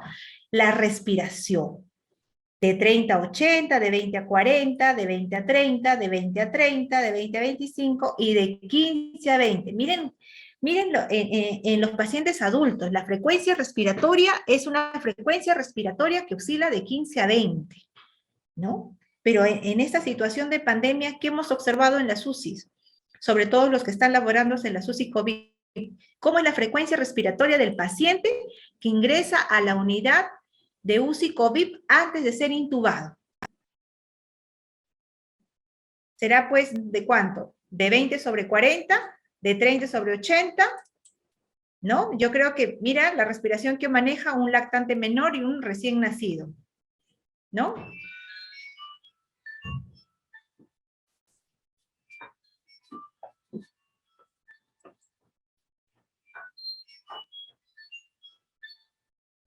Volvemos nuevamente con la frecuencia respiratoria, ¿no? Es la cantidad de veces de frecuencias respiratorias que se hacen en un tiempo determinado, es decir, en un ciclo respiratorio. ¿Qué vamos a observar en esa frecuencia respiratoria? Se va a observar la inspiración y la expiración. ¿En qué? En un tiempo determinado, ¿no? Y ese tiempo se va a ver traducido a través de la medición, que es el tiempo, en un ciclo respiratorio. Entonces, ¿qué es la frecuencia respiratoria? Es la cantidad de respiraciones que se hacen en un ciclo respiratorio en un tiempo determinado, ¿no? Hablamos de la inspiración y de la expiración.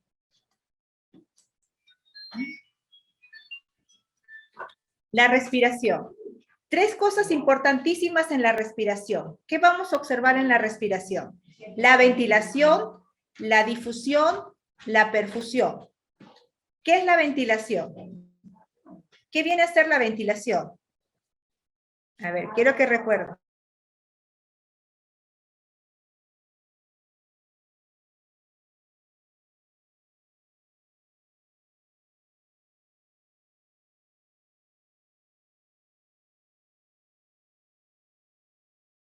La ventilación. Hablamos de la ventilación.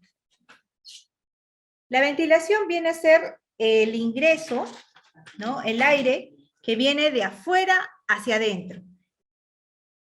A ver.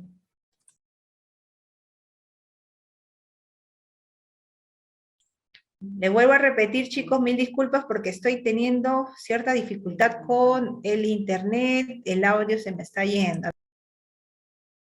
Vamos a hacerlo más rápido, a ver. La ventilación viene a ser el ingreso del aire, del oxígeno. ¿De dónde? De afuera hacia adentro. ¿Ok? De afuera hacia adentro. Esa es la ventilación. ¿Qué es la difusión? Pregunta de examen. ¿Qué es la difusión? ¿En dónde se realiza la difusión? La difusión, una vez que ingresa el aire hacia los pulmones, se van a hacer en unas pequeñas bolsitas llamadas alveolo.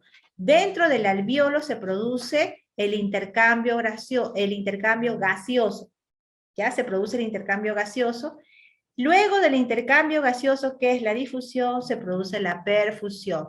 Sale el oxígeno para ser difundido a través de todo nuestro organismo, ¿no? Sangre oxigenada.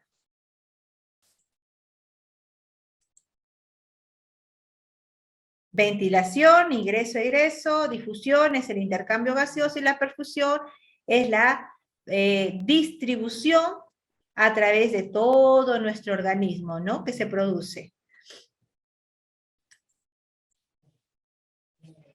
¿Qué se va a observar en la frecuencia respiratoria? ¿Qué se observa? ¿Qué podemos observar a un paciente que cuando vamos a valorar, vamos a medir la frecuencia respiratoria? Vamos a observar si el paciente está respirando bien, me van a decir, o si el paciente está respirando mal. No, el paciente está respirando rápido, está hiperventilando.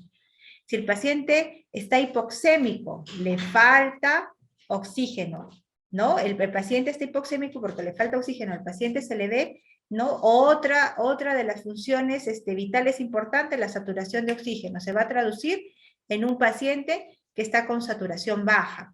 El paciente tiene mala perfusión, está mal perfundido, como los podemos observar en los lechos unguiales, ¿no? Observamos, hacemos el famoso llenado capilar y observamos que en el paciente, cuando hacemos la presión en las zonas digitales, en los dedos, sobre la uña, vamos a observar que cuánto tiempo demora, ¿no? Vamos a observar ese llenado capilar en el paciente.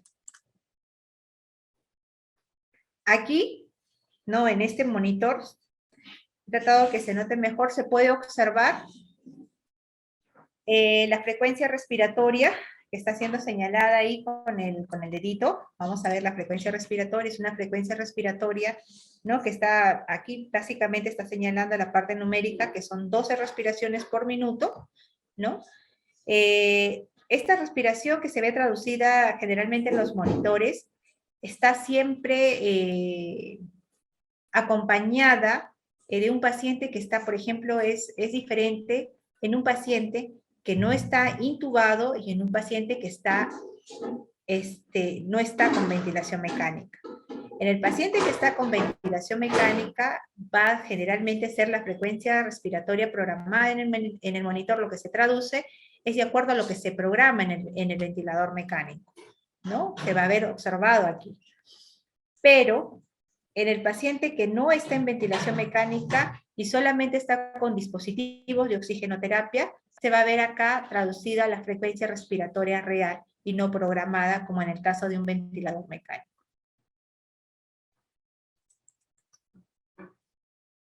Junto con la frecuencia respiratoria, ¿qué tengo que valorar? ¿Qué tengo que observar? Profundidad de la inspiración.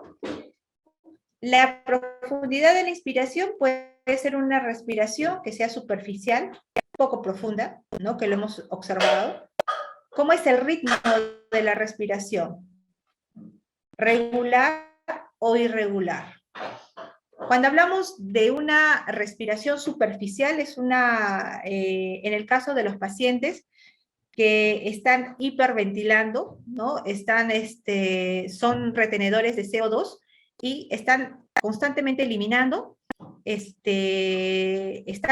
hiperventilando por la retención de CO2, y ese tipo es tan rápida y no es profunda. ¿Por qué? Pues justamente por la rapidez de esas respiraciones no hay profundidad en la frecuencia respiratoria que esté realizando ese paciente. ¿Y cuándo es muy profundas? Cuando se observa unas respiraciones muy profundas.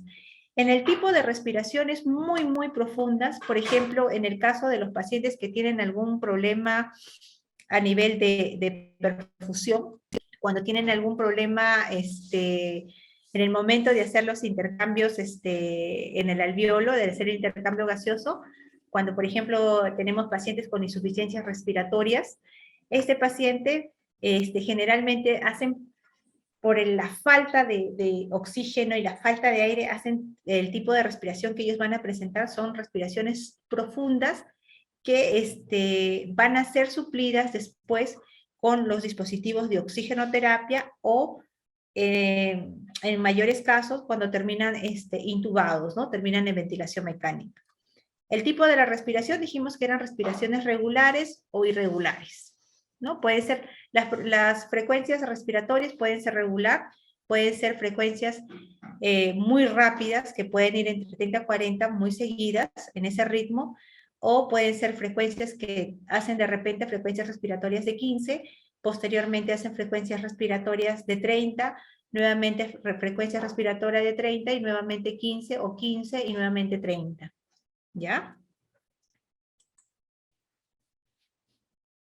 Alteraciones de la frecuencia respiratoria, taquimnias, bradignias, hipernias, apnias y disnias.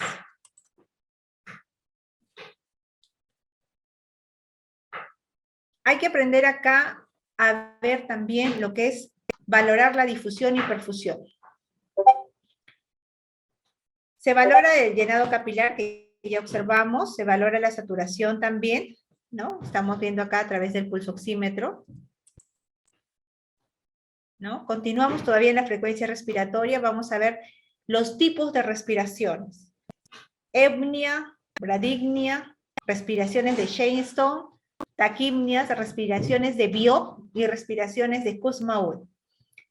Las apneas, ya sabemos que son respiraciones las normales.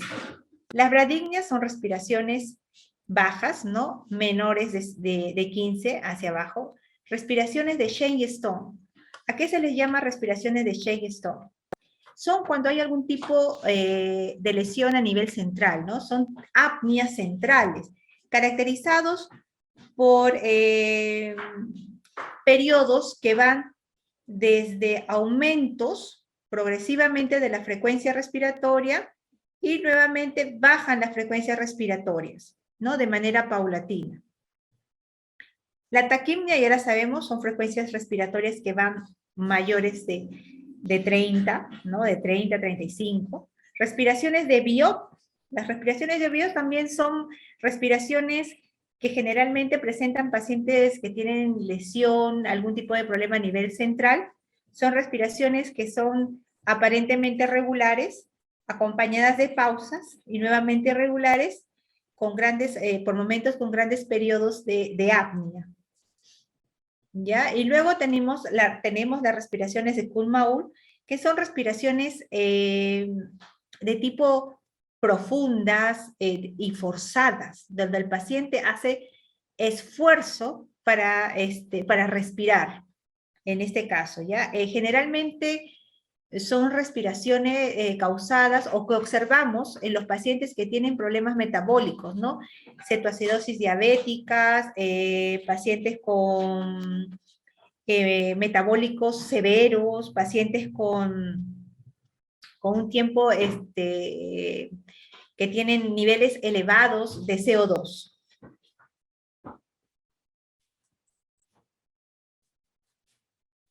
Bueno, ahora sí vamos a hablar acerca de lo que es oxigenación.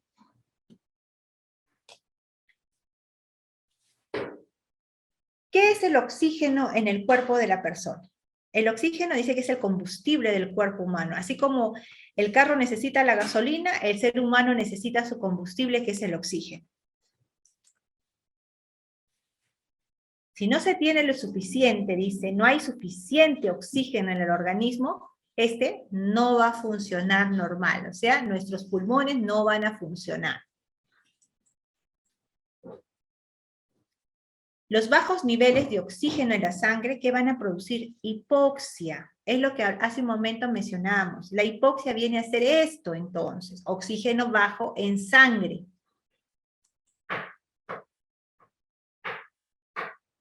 Esta condición se caracteriza por la dificultad para respirar. Obviamente, si no hay una buena cantidad de oxígeno, no ingresa la adecuada cantidad de oxígeno a mi organismo, hacia mis pulmones, que es mi ente primordial que está rigiendo todo lo que es la respiración, donde vamos a ver la ventilación, donde vamos a ver el intercambio gaseoso y donde vamos a ver la perfusión.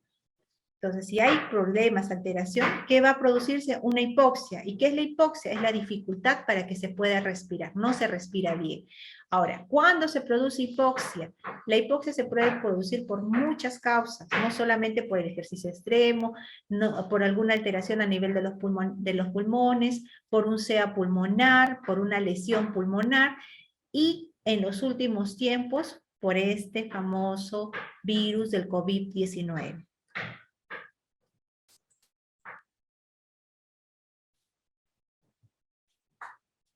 ¿Se debe a qué? Esta dificultad respiratoria, ¿a qué se debe? Que hay inflamación de los alvéolos pulmonares. Si nos acordamos que eran los alvéolos pulmonares, eran las unidades funcionales donde se producía el intercambio gaseoso en la membrana alveolo-capilar.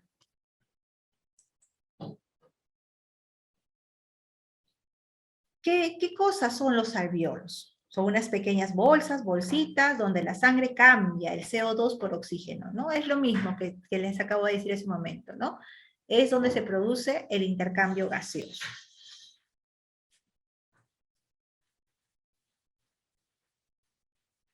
Y también dice la acumulación de fluidos que hace que los pulmones se pongan rígidos. Cuando hay aumento de fluidos, ¿no? Lo que escuchamos muchas veces nosotros cuando llega un paciente a la unidad, el paciente está con su derrame pleural. Ahora, ¿a qué se debe ese derrame pleural? Se puede deber pues a un NME de pulmón, puede ser a una tuberculosis resistente, un multidrogo resistente, que ya tienen lesión pulmonar, hace que esas lesiones, esos líquidos que salen fuera de los pulmones, se produzca esto, ¿no? Produzca estos pulmones rígidos, ¿no? En la mayoría de los casos, dice, la hipoxemia produce un estado de shock o inconsciencia. Eso lo sabemos a sobremanera. El paciente que viene con hipoxia, ¿no? El paciente que está hipoxémico, por lo general es un paciente desorientado, un paciente que cuando uno le valora la parte neurológica, a las justas te puede responder, ¿no? A las justas puede abrir los ojos, a las justas puede obedecer órdenes, ¿no? Llega con un nivel neurológico cuando se le evalúa el Glasgow en ese tipo de pacientes que ingresa recién a la unidad, es un nivel de Glasgow bajo, ¿no? Está desorientado el paciente, o inconsciente. Cuando las hiposemias son severas, el paciente está totalmente inconsciente, no responde absolutamente a ningún estímulo que pueda venir de la parte externa. ¿Puede afectar el rendimiento cerebral? Sí. ¿Y el resto de los órganos también? Hoy se sabe que la hipoxia puede presentarse de forma silenciosa, como un síntoma de la COVID-19, ¿no? Eso es lo que hemos observado últimamente. Como se dice, es lo que está de moda. En estos casos, la persona presenta daño en los pulmones y en otros órganos, ¿no? Hay daño en los pulmones, hay daños a nivel de otros órganos, ¿no? Que puede ser a nivel cardíaco, a nivel del hígado, a nivel renal. Por ello es importante identificar el nivel de oxígeno en sangre. ¿Cómo identificamos el nivel adecuado de oxígeno en sangre? A través de un aparatito famoso que se ha hecho en estos últimos tiempos, llamado pulsoxímetro. Antes nadie sabía lo que era un pulsoxímetro, ¿no? Al menos no aquellas personas que no eran personal de salud. Una forma de hacerlo, entonces, es usando el oxímetro, el pulsoxímetro de pulso. Se identifica tu nivel de oxígeno, dice en sangre, y cuidamos tu salud. ¿No? Acá vamos a observar nuevamente en el monitor. Acá vamos a observar la frecuencia cardíaca de lo que ya hablamos de la frecuencia respiratoria, hablamos de la presión arterial y hablamos acá de un paciente que está desaturando, con una desaturación severa de 84%. Miren, esta es su saturación real, porque miren acá la onda, es una onda continua, es una onda regular, es una onda dicrótica, ¿no? Es una muy buena onda, lo que nosotros llamamos, pero mira, el paciente está desaturando. O sea, podríamos decir, eso es lo que a veces hay que tener en cuenta, ¿no? Los enfermeros y el personal técnico que ya está más capacitado, adiestrado, sabe perfectamente manejar la onda de la saturación, que es importantísima.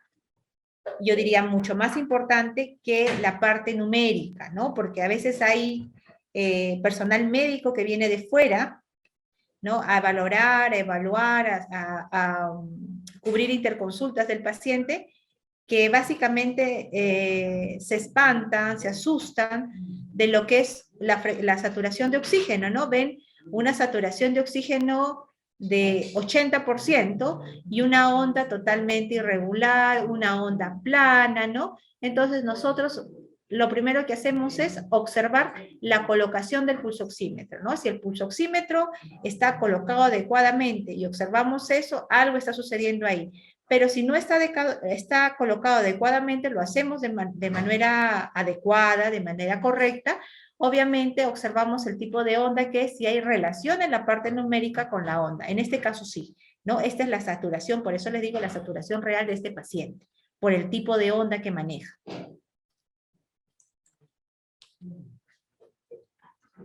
Acá también vamos a observar la otra parte. Observamos la saturación, miren, onda regular, onda continua, onda dicrótica, tiene una subida, una meseta, un declive y una onda dicrótica, ¿no? Un nacimiento para producirse la otra onda. Y la saturación es de 98%. ¿Qué podemos decir aquí? Que la onda de saturación es la real, ¿no? Que esta saturación corresponde. Obviamente que es importante evaluar la parte clínica del paciente, porque tiene que haber concordancia entre la parte clínica que está presentando mi paciente con lo que yo estoy observando en el monitor.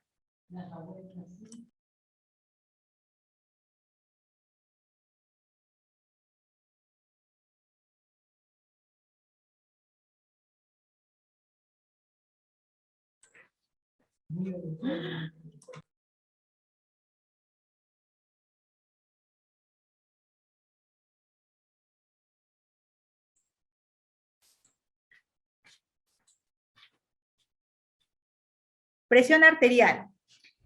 La presión arterial resulta de la fuerza ejercida por la columna de sangre impulsada por el corazón hacia los vasos sanguíneos. La fuerza de la sangre contra la pared arterial, la presión sanguínea y la resistencia opuesta por las paredes de las mismas en la tensión arterial. Igual manejamos este cuadrito, ya lo habíamos observado, ya lo habíamos hablado, ¿no? La clasificación de la presión arterial. Aquí sí vamos a ahondar de la clasificación, una presión arterial óptima, normal, alta, hipertensión de primer grado, de segundo grado, presión de tercer grado, hipertensión sistólica aislada, ¿no? Acá vamos a observar básicamente cuando es óptima es menor de 120, estamos hablando de la sistólica, y la diastólica menor de 80%. La normal, la sistólica de 120 a 129 y la diastólica 80 a 84 y así sucesivamente. A ver. Bueno, aquí creo que concluimos, chicos.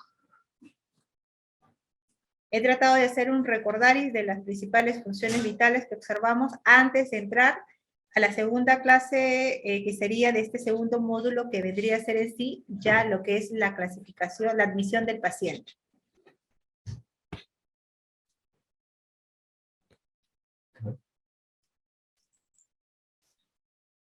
A ver, tenemos exactamente 8 minutos para algún tipo de pregunta o para absorber, para que me digan si tienen alguna incógnita con respecto a la clase del día de hoy.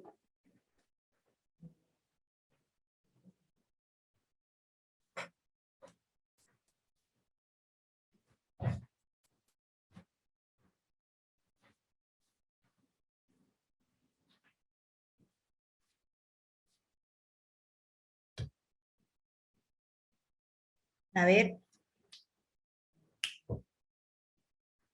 No sé si alguien tiene alguna consulta. Yo creo que el día de hoy solamente hemos hecho, como les digo, un recordar.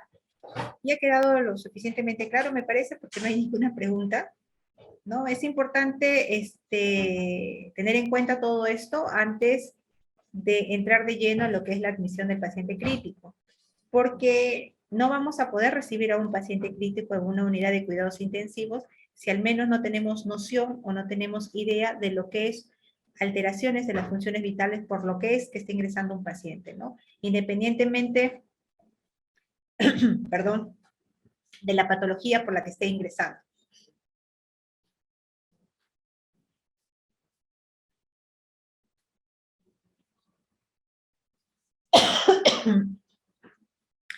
Disculpen, chicos, me atoré. A ver, estoy esperando sus preguntas.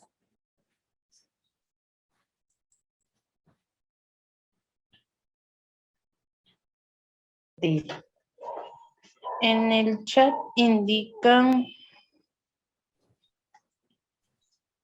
Brenda indica que como todo ha sido un repaso, ha sido más entendible, entonces todo está claro, lo que indica Brenda. Ok. Entonces yo creo que está todo súper claro y ya no habría preguntas.